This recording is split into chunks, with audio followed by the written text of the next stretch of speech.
No niin, Silvia kelluu nyt sitten täällä Kalamarian satamassa Thessalonikissa. Ja eilen laitettiin se mereen. Täällä on ihan hyvin ramppeja, mutta kun meillä nyt oli vetoautona se hiton takapainoinen Ducato retkis, niin piti löytää semmonen aika loiva ramppi, mutta semmonenkin löytyi kyllä tossa. Eri juttu millä saadaan ylös se.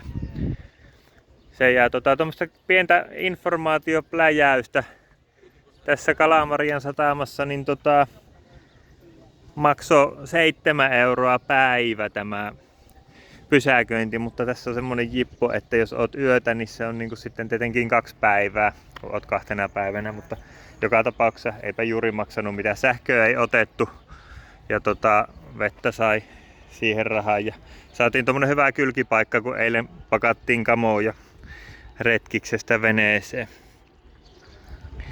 Retkis ja traileri vietiin nyt sitten tonne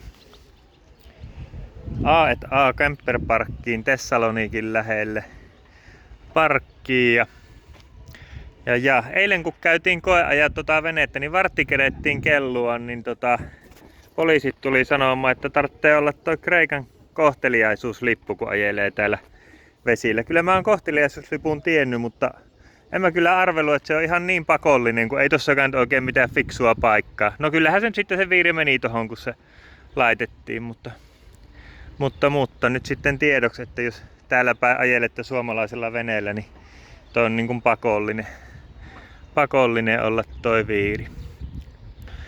Mutta tästä lähdetään kohti Ateenaa.